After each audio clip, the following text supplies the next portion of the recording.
الحمد لله رب العالمين والصلاة والسلام على سيد المرسلين محمد بن عبد الله الأمين وعلى آله الطيبين وأصحابه الغر الميامين ما اتصلت عين بنظر ووعت أذن بخبر وسلم تسليما كثيرا كثيرا أما بعد. اللہ کے نبی صلی اللہ علیہ وسلم کی احادیث کے مختلف پہلو ہیں. جیسا کہ ہم سب جانتے ہیں کہ آپ صلی اللہ علیہ وسلم نے عقائد کی بھی تعلیم دی, آپ صلی اللہ علیہ وسلم نے عبادات کی بھی تعلیم دی, اور آپ صلی اللہ علیہ وسلم نے معاملات کی بھی تعلیم دی, اور کس طرح ہماری معاشرتی زندگی ہو اس کی بھی تعلیم دی. تو آپ صلی اللہ علیہ وسلم کی جو احادیث ہیں ان کے مختلف پہلو ہیں. انہی میں سے ایک پہلو ان احادیث کا ہے جس میں آپ صلی اللہ علیہ وسلم نے فیوچر کے متعلق پیشن گوئیاں کی, پریڈکشنز کی. آپ صلی اللہ علیہ وسلم نے فیوچر کے متعلق بتایا کہ یہ فتنے وجود میں آئیں گے یا یہ علامتیں ظاہر ہوں گی, چاہے وہ قیامت کی علامات صغرا سے ان کا تعلق ہو یعنی چھوٹی علامتیں, یا پھر وہ قیامت کی بڑی علامتیں کیوں نہ ہو یعنی جنہیں ہم علامات کبرا کہتے ہیں. تو احادیث کا وہ پہلو جس میں آپ صلی اللہ علیہ وسلم نے قیامت کی نشانیوں کے متعلق بات کی, علامات کبرا کے متعلق بات کی, علامات صغرا کے متعلق بات کی, اور مختلف فتنوں کے متعلق بات کی. فتنہ کسے کہتے ہیں؟ فتنہ عربی زبان میں آزمائش کو بولتے ہیں, ٹرائلز کو بولتے ہیں. ٹرائل کو فتنہ بولتے ہیں, اس کا پلورل فارم جو ہے اس کی جمع ہے فتن. اسی لیے آپ نے سنا ہوگا کہ کتاب الفتن یعنی فتنوں کا باب, فتنوں کی کتاب. یعنی محدثین نے اپنی حدیث کی کتابوں میں ایک باب یہ بھی قائم کیا, ایک چیپٹر یہ قائم کیا جس کا نام انہوں نے رکھا کہ کتاب الفتن یا باب الفتن یا کتاب الفتن والملاحم. ملحمہ کہتے ہیں بڑی جنگ کو, گریٹ وار کو ملحمہ, اور اس کا پلورل فارم ہے, اس کی جمع ہے ملاحم. تو کتاب الفتن والملاحم یا کتاب الفتن کہا جائے یا احادیث الفتن کہا جائے تو اس سے مراد وہ احادیث ہیں جن میں آپ صلی اللہ علیہ وسلم نے مستقبل کے تعلق سے, فیوچر کے تعلق سے پیشن گوئیاں کی اور پریڈکشنز کی کہ یہ فتنے, یہ آزمائشیں وجود میں آئیں گی اور یہ علامتیں ظاہر ہوں گی. تو بہرحال اسے ہم کہتے ہیں احادیث الفتن. اس کی بہت اہمیت ہے, خصوصاً آج کے دور میں جو ہم 15ویں صدی میں رہ رہے ہیں, اور ہم جانتے ہیں کہ ہمارے ارد گرد بہت سے فتنے وجود میں آ چکے ہیں, اور جو دجالی فتنہ ہے اور دجالی فتنے ہیں ان کا بھی وجود ہو چکا ہے, اور اس طرح وجود ہو گیا ہے کہ وہ فتنے, دجالی فتنے پوری دنیا میں پھیل گئے, اور اب بس انتظار ہے دجال کی شخصیت کے خروج کا کہ اب بس اسی کا نکلنا باقی ہے. باقی آپ صلی اللہ علیہ وسلم نے قیامت کے متعلق جو چھوٹی نشانیاں بیان کی ہیں جنہیں ہم علامات صغرا کہتے ہیں کہ جو چھوٹی نشانیوں میں ان کا شمار ہوتا ہے انہیں ہم علامات صغرا کہتے ہیں. تو یہ علامات صغرا جو ہیں تقریباً 99% پوری ہو چکی ہیں آج کے دور میں, یعنی ہم 15ویں صدی میں ہیں. ہم اگر پیچھے اپنے دیکھیں, پوری تاریخ کو دیکھیں اور آپ صلی اللہ علیہ وسلم کی احادیث کو پیش نظر رکھیں تو ہمیں معلوم ہوتا ہے کہ جو علامات صغرا ہیں, چھوٹی نشانیاں ہیں, وہ تقریباً 99% پوری ہو چکی ہیں, اور 1% میں بڑے احتیاط کے ساتھ کہہ رہا ہوں کہ باقی ہیں, اور اس کے بعد پھر علامات کبرا کا یعنی آغاز ہوگا. اور علامات کبرا کے متعلق آپ لوگ جانتے ہی ہیں جو 10 بڑی نشانیاں ہیں, قیامت کے متعلق 10 بڑی نشانیاں ہیں جن کے متعلق آپ صلی اللہ علیہ وسلم نے فرمایا کہ ان میں سے ایک نشانی بھی آ گئی تو اس کے بعد پھر جلدی پیدر پہ دوسری نشانیاں بھی آنے لگیں گی. تو ان حدیث کے اس پہلو کے متعلق ہمیں ایک چیز اور جان لینا چاہیے کہ یہ جو احادیث ہیں جب آپ صلی اللہ علیہ وسلم نے مستقبل کے متعلق پیشن گوئی فرمائی یا کسی علامت کے متعلق بات کی, تو ظاہر سی بات ہے کہ آپ صلی اللہ علیہ وسلم جب اس حدیث کو بیان فرما رہے تھے تو اس وقت تو وہ فتنہ یا وہ علامت تو ظاہر نہیں ہوئی تھی. ظاہر سی بات ہے وہ فیوچر کے متعلق پریڈکشن ہے, وہ فیوچر کے متعلق پیشن گوئی تھی. تو بعد میں پھر اس کا وجود آیا, یعنی اس کا وجود بعد میں ہوا. تو مثلا اگر اللہ کے نبی صلی اللہ علیہ وسلم نے کسی ایک نشانی کی طرف اشارہ کیا اور کسی ایک فتنے کی طرف اشارہ کیا, اور اس اشارہ کرنے کے بعد تقریباً چوتھی یا 5ویں صدی میں اس نشانی کا وجود ہوا یا اس فتنے کا وجود ہوا.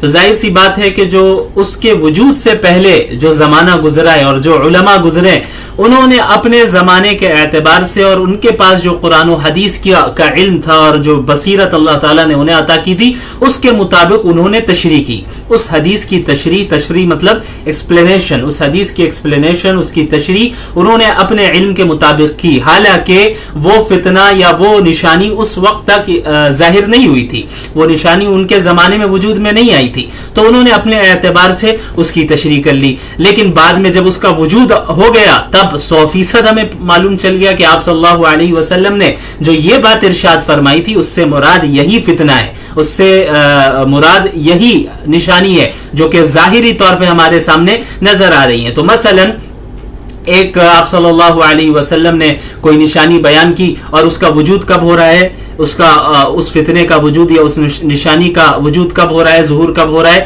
5ویں صدی میں. تو ابھی 500 سال تک جن علماء نے ایکسپلینیشن اور تشریح کی انہوں نے اپنے اعتبار سے کی. تو ممکن ہے یہ ضروری نہیں ہے کہ 100% جو ان علماء نے تشریح کی ہو وہی 100% اسی مطابق وہ فتنہ وجود میں آیا ہو، بلکہ وہ تبدیل ہو سکتا ہے کیونکہ علماء نے اپنے علم کے اعتبار سے اس حدیث کو ایکسپلین کیا. لیکن جب اس فتنے کا وجود ہوا، جب اس نشانی کا ظہور ہوا، تبھی اسی وقت ہم سمجھ سکتے ہیں کہ اچھا ایگزیکٹ یہ مطلب تھا، ایگزیکٹ مطلب کیا تھا وہ اسی وقت پتہ چل سکتا ہے. اسی طرح ہم آج 15ویں صدی میں ہیں تو وہ نشانیاں جو 1400 سال میں اب تک ظاہر ہو چکی ہیں اور وہ فتنے جو وجود میں آ چکے ہیں تو ان کے متعلق تو کوئی دو رائے نہیں ہے کہ آپ صلی اللہ علیہ وسلم نے پہلے ہی پیشن گوئی فرما دی تھی اور وہ چیزیں بالکل ظاہر ہو چکی ہیں. ہم دیکھ رہے ہیں ماضی میں بھی ظاہر ہو چکی ہیں وہ چیزیں اور آج بھی ہم دیکھ رہے ہیں کہ وہ فتنے وجود میں آ چکے ہیں. لیکن بہت سی نشانیاں ایسی ہیں جو ہمارے زمانے میں بھی آج 2021 میں بھی ابھی ان کا وجود نہیں ہوا ہے، وہ وجود میں وہ نشانیاں نہیں آئی ہیں. جیسے اگزامپل کے طور پر آپ قیامت کی بڑی نشانیاں لے لیں، تو قیامت کی جو بڑی نشانیاں ہیں وہ ظاہر سی بات ہے ہمارے زمانے میں ابھی ظاہر نہیں ہوئی ہیں، وہ ان فیوچر ہوگی، وہ نشانیاں ظاہر ہوں گی. تو ان احادیث کو علماء کرام اپنے زمانے کے اعتبار سے اس کو ایکسپلین کرتے ہیں، لہٰذا اس میں علماء کے درمیان اس کی ایکسپلینیشن میں کچھ تھوڑا بہت اختلاف ہو جاتا ہے. مثلا آپ نے سنا ہوگا بہت سے لوگوں کو کہ یاجوج ماجوج کے متعلق جب بات ہوتی ہے تو بعض لوگ کہتے ہیں کہ نہیں یہ جو یورپین کنٹریز کے لوگ ہیں، یا بعض کہتے ہیں یہ جو چائنا کے رہنے والے یہی لوگ یاجوج ماجوج ہیں، اور بعض کہتے ہیں کہ نہیں یہ صحیح معنی میں ایسے افراد ہیں جو ابھی بند ہیں اور وہ کہاں ہیں ہمیں نہیں معلوم. تو ایسی چیزوں کے متعلق ہمارا کیا رویہ ہونا چاہیے؟ ہمارا رویہ یہ ہونا چاہیے کہ کسی بھی ایک عالم کی ایکسپلینیشن کو، اس کی تشریح کو لے کر دیگر تمام علماء کی رائے کی تردید نہیں کرنی چاہیے، کیونکہ اس کا تعلق فیوچر سے. ہاں اس بات کی پاسبلٹی ہے کہ فلاں عالم دین جو بات ارشاد فرما رہے ہیں ایسا سچ ہو سکتا ہے اور فلاں جو کہہ رہے ہیں وہ بھی سچ ہو سکتا ہے. لیکن دونوں میں سے زیادہ صحیح رائے کون سی ہے، یعنی صحیح رائے بالکل کون سی ہے، یہ تو اسی وقت ہمیں معلوم چلے گا جب اس فتنے کا وجود ہو جائے گا، جب وہ نشانی ظاہر ہو جائے گی. تو اس سے پہلے کسی ایک رائے پر حتمی فیصلہ کر دینا کہ نہیں فلاں عالم دین نے یاجوج ماجوج کے متعلق جو رائے دی ہے بس وہی صحیح ہے، اس کے متعلق کوئی رائے صحیح نہیں ہے، یہ زیادتی ہوگی. ایسا کرنا مناسب نہیں ہے کیونکہ اس کا تعلق فیوچر سے، اور فیوچر اللہ کے سوا کوئی نہیں جانتا، اور وحی کا سلسلہ منقطع ہو چکا ہے. اللہ تعالیٰ فیوچر کے متعلق اگر کوئی بات بندوں کو بتاتے تو اللہ کے نبی صلی اللہ علیہ وسلم کے ذریعے بتاتے، لیکن اب نبوت کا سلسلہ بند ہو چکا ہے تو اب فیوچر کے متعلق کوئی دعویٰ نہیں کر سکتا، اس کا علم صرف اللہ کے پاس ہے. تو اب کون سی ایکسپلینیشن، کون سی تشریح صحیح ہے ان فتنوں کے متعلق جو فتنے ابھی وجود میں نہیں آئے ہیں، جن کا تعلق مستقبل سے ہے، تو وہ تو اسی وقت ہمیں پتہ چلے گا. لیکن ہم تمام علماء کے آراء کو، ان کی اوپینینز کو ہم پاسبلٹی کے طور پہ ضرور لے سکتے ہیں کہ فلاں عالم دین کی اس فتنے کے متعلق، اس نشانی کے متعلق یہ رائے ہے، اس بات کا امکان ہے کہ یہ بات صحیح ہو. اسی طرح فلاں عالم دین کی یہ بات ہے، یہ رائے ہے، اس بات کا امکان ہے کہ ان کی رائے صحیح ہو. ہاں ہم یہ کہہ کہہ سکتے ہیں کہ ان میں سے زیادہ بیٹر اوپینین کون سا ہے, ان میں سے زیادہ بہتر رائے کون سی ہے, ہم یہ تو کہہ سکتے ہیں, لیکن کسی ایک عالم دین کی رائے کو لے کر ہم اس طرح کا فیصلہ کریں کہ باقی تمام علماء کی رائے کو یعنی تردید کر دیں اس کی اور اسے رد کر دیں, یہ درست نہیں ہے, کیونکہ ان نشانیوں کا تعلق مستقبل سے ہے جو ہمارے زمانے میں ان نشانیوں کا اب تک وجود نہیں ہوا ہے.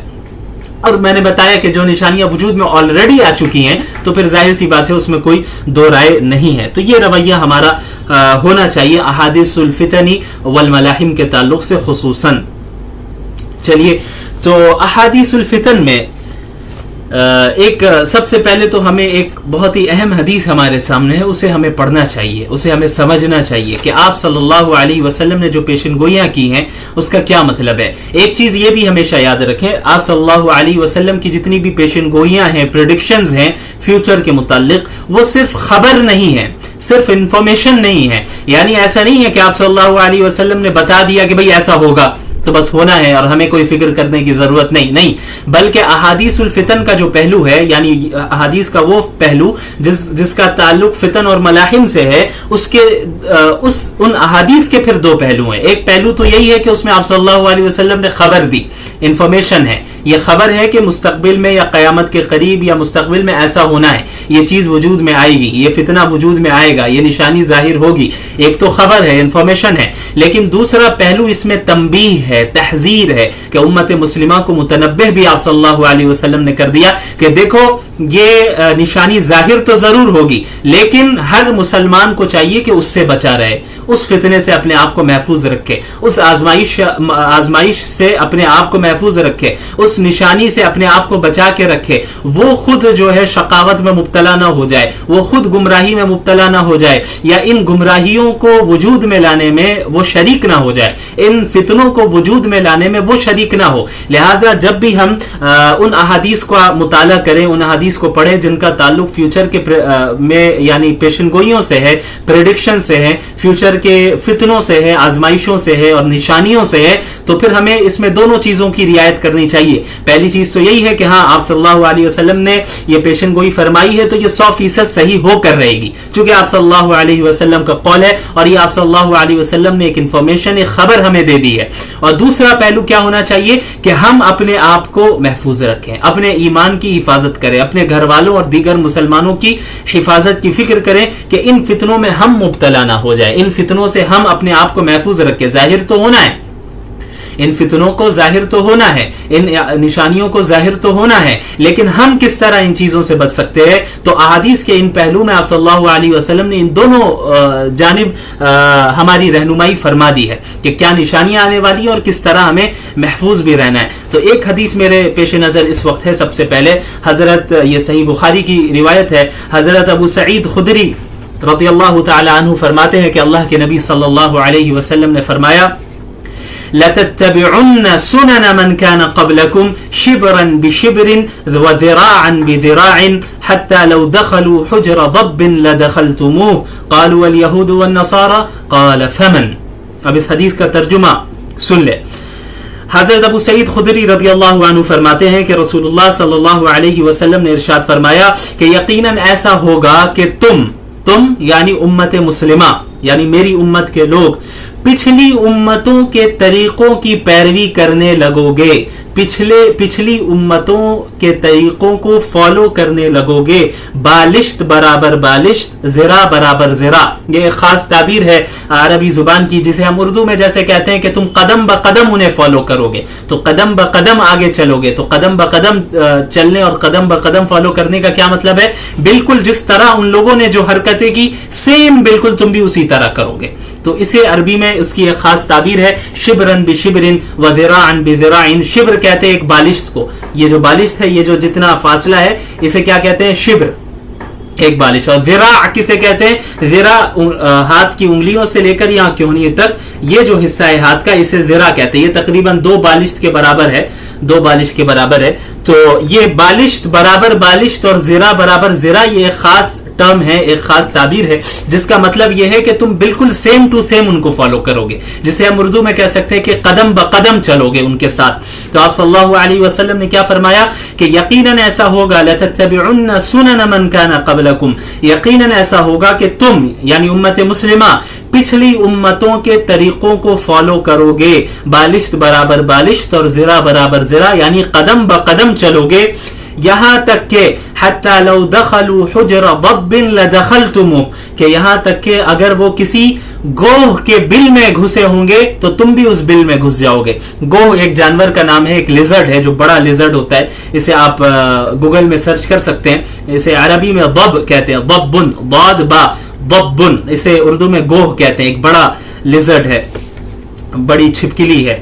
تو اللہ کے نبی صلی اللہ علیہ وسلم نے فرمایا کہ اگر پچھلی امت کے لوگوں نے ایسی حرکت کی ہوتی, یعنی وہ کسی گوہ کے بل میں گھس گئے ہیں, تو تم بھی ان کی پیروی کرتے ہوئے, ان کو فالو کرتے ہوئے تم بھی اس بل میں گھس جاؤ گے. اس کا بھی یہی مطلب ہے, اس کا حقیقی معنی یہ نہیں ہے, یعنی اس کا مطلب یہ نہیں ہے کہ حقیقی معنی میں کوئی بل میں گھس جائے. اس کا مطلب بھی یہی ہے کہ تم اتنی شدت کے ساتھ انہیں فالو کرو گے, اتنی ان کی اتباع کرنے میں, ان کی پیروی کرنے میں اتنی زیادہ شدت اختیار کرو گے کہ اگر وہ ان میں سے کسی نے ایسی احمقانہ حرکت بھی کی ہے کہ اگر وہ کسی گوہ کے بل میں گھس گئے ہیں تو تم بھی ان کو فالو کرتے ہوئے اس میں گھس جاؤ گے. پھر آگے صحابہ کرام نے آپ صلی اللہ علیہ وسلم سے پوچھا, دریافت کیا کہ الیہود والنصارى یا رسول اللہ, کیا پچھلی امتوں سے کون مراد ہے؟ کیا یہود و نصارہ مراد ہیں؟ پچھلی امتوں سے کیا یہود و نصارہ مراد ہیں؟ تو آپ صلی اللہ علیہ وسلم نے فرمایا کہ فمن, اور کون, یعنی پچھلی امتوں سے مراد یہود اور نصارہ ہی ہے. اب دیکھیے اس حدیث کو جب آپ صلی اللہ علیہ وسلم نے بیان فرمایا ہے, ظاہر سی بات ہے اس وقت تو یہ چیز وجود میں نہیں آئی تھی. اس وقت تو ایسا نہیں تھا کہ مسلمان یہود و نصارہ کی اتباع کر رہے تھے, بلکہ صحابہ کرام کی جماعت تھی جو اعلیٰ ترین جماعت ہے. انبیاء علیہم الصلاۃ والسلام کے بعد اعلیٰ ترین جماعت صحابہ کرام کی جماعت ہے, اور ان سے تو کبھی تصور بھی نہیں کیا جا سکتا کہ وہ یہود و نصارہ کی اتباع کرے. وہ تو ایسی قوم ہے, وہ ایسے افراد تھے جنہوں نے یہود و نصارہ قیصر و کسریٰ کے تخت کو ہی الٹ کر رکھ دیا, تو وہ ان کی اتباع کیسے کر سکتے ہیں؟ وہ آپ صلی اللہ علیہ وسلم کی تو جان مال ہر اعتبار سے ان کا ساتھ دیتے اور اس دین کا ساتھ دیتے. تو ظاہر سی بات ہے جب یہ حدیث آپ صلی اللہ علیہ وسلم نے بیان فرمائی اور جب یہ پیشن گوئی اور یہ پریڈکشن کی, تو اس وقت یہ چیز وجود میں نہیں آئی تھی. تو ممکن ہے کہ صحابہ کرام کو اس اعتبار سے تو ضرور تعجب ہوا ہوگا کہ مسلمان بھی ایسا کر سکتے ہیں کہ ہم آپ صلی اللہ علیہ وسلم کے لیے ہم نے ہر چیز کو قربان کیا, اس دین کے لیے ہر چیز کو قربان کر دیا, ہم نے اپنی جان مال وطن اہل و عیال سب کچھ چھوڑ دیا, اور اس دین کی سربلندی کے لیے ہم نے کوششیں کی, اور پوری دنیا میں ہم دین کی تبلیغ اور اس کو پھیلانے میں, عام کرنے میں ہم لگ گئے. تو کیا ایسی نسل بھی آئے گی, مسلمانوں کی ایسی نسل بھی آئے گی کہ وہ یہود و نصارہ کی اس طرح اتباع کرنے لگیں گے کہ ان کے ساتھ قدم بقدم چلیں گے؟ تو ظاہر سی بات ہے اس وقت یہ چیز تو ظاہر نہیں ہوئی تھی. لیکن آپ اور ہم اگر اپنے آپ سے پوچھیں اور اپنے آپ سے سوال کریں تو یقیناً ہم یہی کہیں گے کہ یہ وہ زمانہ ضرور آ گیا ہے کہ آپ صلی اللہ علیہ وسلم کی یہ حدیث 100% صحیح ہو گئی. یہ وہ زمانہ ہے جس میں آپ صلی اللہ علیہ وسلم کی جو پریڈکشن ہے, جو پیشن گوئی ہے, وہ 100% سچ ثابت ہو گئی ہے. اب آپ خود غور کریں کہ آج امت مسلمہ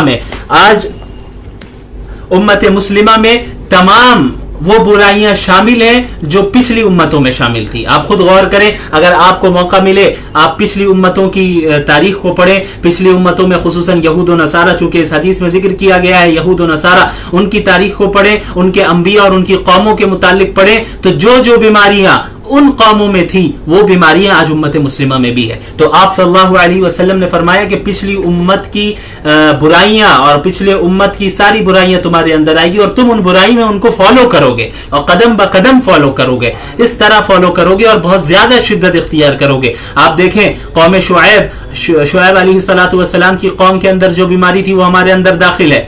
شعیب علیہ الصلوۃ والسلام اپنی قوم سے کہا کرتے تھے وَلَا تَبْخَسُوا النَّاسَ أَشْيَاءَهُمْ, کہ تم لوگوں میں کے لیے ناپ تول میں کمی نہ کرو. ناپ تول میں کمی کرنا یہ ایک بہت بڑی بیماری تھی قوم شعیب کی. آج یہ دیکھیں, آج ہمارے یہاں آپ چلے جائیں بازار میں, کوئی معاملات کریں تو مسلمان دھوکہ دے رہا ہے. ایک دوسرے مسلمان کو بھی دھوکہ دے رہا ہے, غیر مسلم کو بھی دھوکہ دے رہا ہے. آج غیر مسلموں پر اعتماد کر لیا جا رہا ہے, لیکن مسلمان پر کوئی اعتماد کرنے کے لیے تیار نہیں ہے. وہ ڈر رہا ہے کہ مسلمان دھوکہ دے گا. کیوں اتنے معاملات خراب ہوئے؟ ایسے معاملات شعیب علیہ الصلوۃ والسلام کی قوم میں تھی. یعنی یہ خراب معاملات وہ کیا کرتے تھے, ناپ تول میں کمی بیشی کیا کرتے تھے, معاملات میں ایک دوسرے کو دھوکہ دیا کرتے تھے. تو وہی بیماری آج امت مسلمہ میں بھی ہے. اور قوم لوط کی بیماری کتنی گھنونی بیماری تھی, آج امت مسلمہ میں وہ بیماری بھی داخل ہے. اس کے علاوہ آپ یہود کو دیکھیے. آپ صلی اللہ علیہ وسلم کی احادیث کا اگر آپ مطالعہ کریں, تفاسیر کا مطالعہ کریں, تو آپ کو معلوم ہوگا کہ جب حضرت موسیٰ علیہ السلام مبعوث ہوئے بنی اسرائیل کی طرف, اور پوری پھر بنی اسرائیل کی آپ تاریخ کو پڑھیں کہ کس طرح وہ کوتاہی کیا کرتے تھے اور مخالفت کیا کرتے تھے. ایک طرف ان کا دعویٰ تھا کہ میں موسیٰ کا ماننے والا ہوں, ہم موسیٰ کے ماننے والے ہیں, ہم ایک خدا کو مانتے ہیں, لیکن اس کے بعد عملی طور پہ مخالفت کیا کرتے تھے موسیٰ علیہ السلام کی اور اللہ تعالیٰ کی. یہ برائی آج ہمارے یہاں ہے. آپ دیکھیں گے, آپ قرآن کریم کو پڑھیں گے تو کئی جگہ آپ کو یہ ملے گا کہ وہ خود کہا کرتے تھے, موسیٰ علیہ والسلام سے مطالبہ کیا کرتے تھے, آپ جائیے اپنے رب سے کہیے ہمیں یہ دے دے, ہمیں وہ دے دے, اور جب اللہ انہیں ان نعمتوں کو عطا کر دیتا تو پھر اس کی ناشکری کرنے لگتے. لیکن اللہ تعالیٰ نے یہود کو سب سے پہلے جب ان کا انتخاب کیا توحید کی بنیاد پہ, بنی اسرائیل کو کہا وَأَنِّي فَضَّلْتُكُمْ عَلَى الْعَالَمِينَ, کہ میں تمہارے زمانے میں تم لوگوں کو تمام عالم پر فضیلت دے رہا ہوں, کہ تم توحید والی قوم ہو اس لیے تمہیں فضیلت دے رہا ہوں. لیکن انہوں نے کیا کیا؟ انہوں نے اللہ کی اس فضیلت کی ناشکری کی, اس نعمت کی ناشکری کی. موسیٰ علیہ السلام یہ تو کہتے ہم مانتے ہیں موسیٰ کو, یہ تو کہتے کہ فرعون کے پاس ہمیں نکلنا ہے, بچنا ہے, اور فرعون ظالم ہے, لیکن جب موسیٰ علیہ السلام کی جانب سے کوئی حکم آتا تو عملی طور پہ اس کی مخالفت کرتے. آج یہ بیماری یہودیوں کی ہمارے یہاں بھی داخل ہو گئی, امت مسلمہ کے بھی اندر. ہم یہ تو کہتے ہیں ہم عاشق رسول ہیں, ہم یہ تو کہتے ہیں کہ ہم عاشق اہل بیت ہیں, ہم یہ تو کہتے ہیں کہ ہم مسلمان ہیں, ہم یہ تو کہتے ہیں کہ قرآن اور حدیث پر ہمارا ایمان ہے, لیکن عملی طور پہ ہم اس کی مخالفت کرتے ہیں. اسلام کہتا ہے نماز پڑھو, ہم عملی طور پہ نہیں پڑھتے. اسلام کہتا ہے حجاب پہنو, ہم عملی طور پہ نہیں پہنتے. اسلام کہتا ہے داڑھی رکھو, ہم عملی طور پہ نہیں رکھتے. اسلام کہتا ہے کہ تم اپنے معاملات کو سدھارو, ہم عملی طور پہ نہیں کرتے. اسلام کہتا ہے اپنے خاندانی اور معاشرتی زندگی کو سدھارو, ہم ایسا عملی طور پہ نہیں کرتے. اسلام کہتا ہے جھوٹ نہ بولو, ہم عملی طور پہ جھوٹ ہی بولتے ہیں. اسلام کہتا ہے کہ ایک دوسرے کو دھوکہ نہ دو, لیکن اسلام کی اس تعلیم کو ہم قبول نہیں کرتے. اگرچہ ہم یہ کہتے ہیں کہ ہم مسلمان ہیں, تو عملی طور پہ ہم بھی اسی طرح مخالفت کر رہے ہیں جس طرح یہود کیا کرتے تھے. اور رسول اللہ صلی اللہ علیہ وسلم نے فرمایا لَتَتَّبِعُنَّ سُنَنَ مَنْ كَانَ قَبْلَكُمْ شِبْرًا بِشِبْرٍ, کہ تم اپنی پچھلی امتوں کے طریقوں کو 100% قدم بقدم ان کی پیروی کرو گے, انہیں فالو کرو گے. لہذا ہمیں غور کرنے کی ضرورت ہے کہ جب یہودیوں نے اپنے آپ کو یہ کہا, بنی اسرائیل نے یہ کہا کہ ہم انبیاء کے ماننے والے ہیں,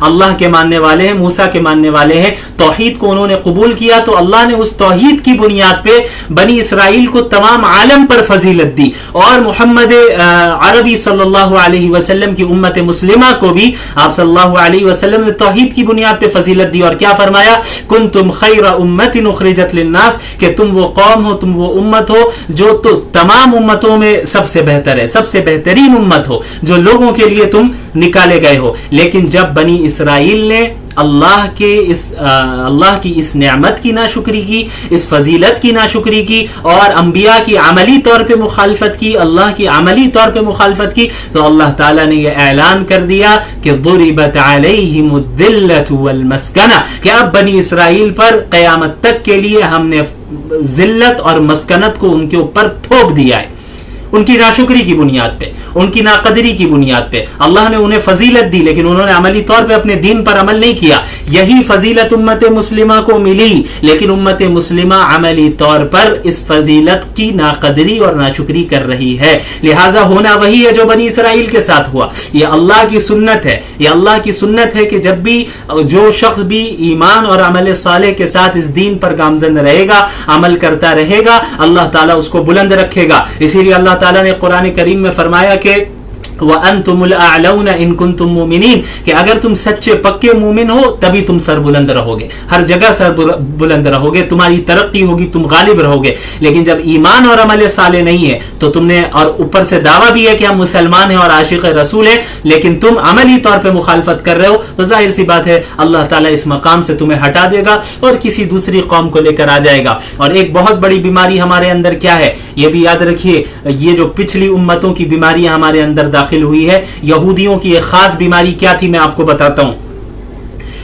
اب آپ اس منظر کو اپنے سامنے رکھیں کہ جب موسیٰ علیہ السلام بنی اسرائیل کو لے کر سمندر سے پار کروا رہے تھے انہیں, اب جب سامنے آ گئے, پیچھے سے فرعون کا لشکر آ رہا ہے, فرعون آ رہا ہے, ان کا پیچھا کر رہا ہے, موسیٰ علیہ السلام اور بنی اسرائیل آگے بھاگ رہے ہیں, اب ان کے سامنے سمندر ہے اور پیچھے فرعون اور فرعون کا لشکر ہے. اب بنی اسرائیل موسیٰ علیہ السلام سے کیا کہہ رہے ہیں کہ تم نے کہاں پھنسا دیا ہم کو, اب آپ نکالیے, اب کیسے جائیں گے, ہم کہاں جائیں گے. لیکن حضرت موسیٰ علیہ السلام ظاہر سی بات ہے نبی تھے, ان کا ایمان تو بالکل مضبوط تھا, اس لیے انہوں نے فرمایا کہ ان ربی سیہدین, کہ میرا رب ضرور مجھے راستہ دکھائے گا. تو اللہ تعالیٰ نے حکم دیا کہ لاٹھی مارو سمندر پر, تو حضرت موسیٰ نے ایسے ہی کیا علیہ السلام کہ سمندر پر انہوں نے لاٹھی ماری اور سمندر کے دو حصے ہو گئے, بیچ سے راستہ کھل گیا اور موسیٰ علیہ السلام بنی اسرائیل کو لے کر وہاں سے روانہ ہونے لگے. اب یہ کتنا بڑا معجزہ ہے, اسے اپنے پیش نظر رکھیے. ابھی جو میں بات کہنے جا رہا ہوں یہ کتنا بڑا معجزہ بنی اسرائیل نے اپنی آنکھوں سے دیکھا کہ موسیٰ علیہ السلام نے لاٹھی ماری اور سمندر کا کے دو حصے ہو گئے, بیچ سے راستہ نکل گیا, وہاں سے وہ لوگ پار بھی ہو گئے. اور یہ جو ہے کیا نام ہے, فرعون اور اس کا لشکر, یہ جب پیچھے سے آ رہا ہے تو یہ غرق بھی ہو گیا, یہ ڈوب بھی گیا.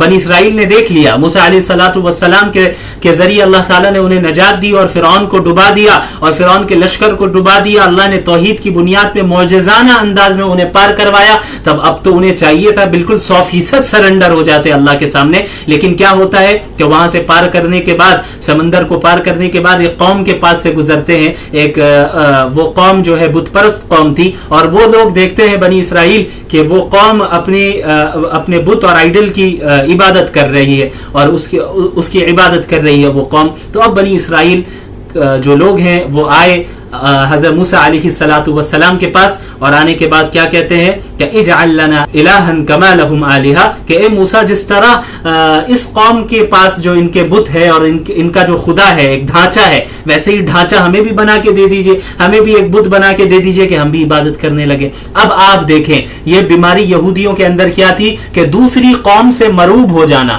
دوسری قوم کے کلچر کو اپنا لینا. حالانکہ وہ توحید والے تھے, انہوں نے ابھی اتنا بڑا معجزہ دیکھا, اللہ تعالیٰ نے کس طرح انہیں پار کروایا, تو اب تو چاہیے تھا کہ توحید پہ اور زیادہ وہ اسٹرانگ ہو جاتے. لیکن ان کی کیا بیماری تھی, فوراً دوسرے کلچر سے, دوسری قوم سے متاثر ہو گئے اور ان کے کلچر کو انہوں نے اپنانے کی کوشش کر لی. یہ بیماری تھی. حضرت موسیٰ علیہ السلام نے فرمایا کہ انکم قوم تجہلون, تم بالکل جاہل قوم ہو, تمہیں کچھ نہیں معلوم, ناواقف قوم ہو. تمہیں تو ہم نے توحید کی بنیاد پہ اللہ نے تمہیں نجات دی, اور پھر تم شرک کی طرف جا رہے ہو, پھر کہہ رہے ہو کہ ہمیں ایک ڈھانچہ بنا کر دے دیجئے, ایک خدا بنا کر دے دیجئے جس کی ہم عبادت کریں. تو یہ بیماری یہودیوں کے اندر اور بنی اسرائیل کے اندر خصوصاً تھی کہ وہ دوسری قوم سے متاثر ہو کر ان کے کلچر کو اختیار کرنے لگتے تھے. اب آپ امت مسلمہ پر غور کیجئے, کیا ایسا نہیں ہے کہ یہودیوں اور بنی اسرائیل کی یہ جو بیماری تھی پچھلی امت کی کہ وہ دوسری قوم اور دوسرے کلچر سے متاثر ہو کے اسے اپنا لیتے تھے, یہی بیماری آج ہمارے اندر نہیں آ گئی ہے؟ اس پہ غور کیجئے کہ ہم فوراً دوسری قوم کو دیکھ کر متاثر ہو جاتے ہیں. ویسٹرن کنٹریز کو ہم نے اپنا مقتدا سمجھ لیا ہے, ہم اپنا امام سمجھ لیا ہے کہ یہ جو ویسٹرن کنٹریز ہیں یہ ہمارے لیے ہمیں لیڈ کریں گے, یہ دنیا کو لیڈ کرنے والے ہیں, اور ہم غیروں کے کلچر کو اختیار کرنے لگ رہے ہیں کیونکہ ہم احساس کمتری کے شکار ہیں. ہم نہیں جانتے ہماری تاریخ کیا ہے, ہماری ہسٹری کیا ہے, ہمارا کیا مقام ہے. توحید کی بنیاد پہ اللہ نے ہمیں پوری دنیا, پورے عالم میں ہمیں فضیلت دی, ہمیں یہ معلوم ہی نہیں ہے. اس لیے فوراً کسی قوم کو دیکھا غیروں کے رسم و رواج کو اختیار کر لیتے ہیں. مسلمان ہیں, اچھے خاصے ہیں, لیکن برتھ ڈے پارٹی میں ضرور جائیں گے, لوگوں کو وش ضرور کریں گے, اینیورسری ضرور منائیں گے, شادیوں کو غیر شرعی طور پہ کریں گے, اور غیروں کے کلچر اور طریقوں کو اختیار کریں گے, اور پلس یہ کہتے ہیں کہ کیا حرج ہے, کیا حرج کی بات ہے. آپ کو سمجھ میں آ گیا.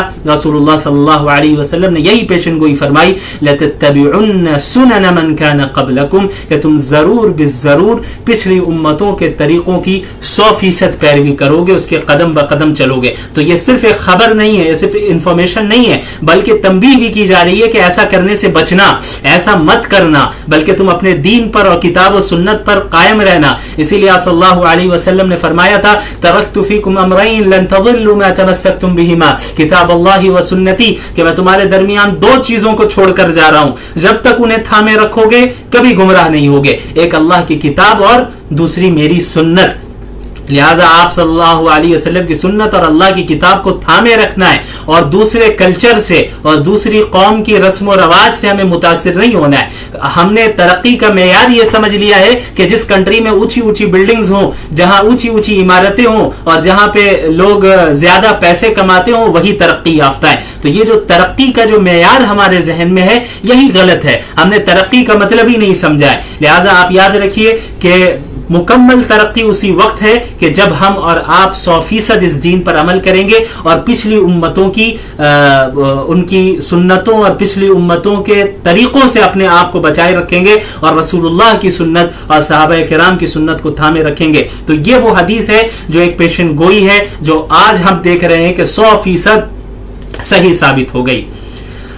اور اس کے علاوہ کئی ساری پیشن گوئیاں ہیں. انشاءاللہ ہمارا ارادہ یہ ہے کہ ہفتے میں ایک دن کم از کم اس طرح لائیو سیشن کے ذریعے فتنوں کے جو احادیث ہیں, وہ احادیث جو فتنوں سے ریلیٹڈ ہے اور قیامت کی نشانیوں سے ریلیٹڈ ہے, ان کو آپ کے سامنے بیان کیا جائے. یہ ابھی فی الحال میرا صرف ارادہ ہے. باقی آپ لوگوں کی کیا رائے ہے اس سلسلے میں کمنٹ کر کے ضرور بتائیں. اگر آپ لوگ اس میں انٹرسٹڈ ہیں اور ہم ایک دن اس کو اور ٹائم بھی طے کر دیں گے کہ روزانہ ہم اس طرح کر سکتے ہیں. آج تو ہم نے ایک حدیث کی تشریح کی, ایک حدیث کو ایکسپلین کیا جس کا تعلق مستقبل کی پیشن گوئی سے تھا.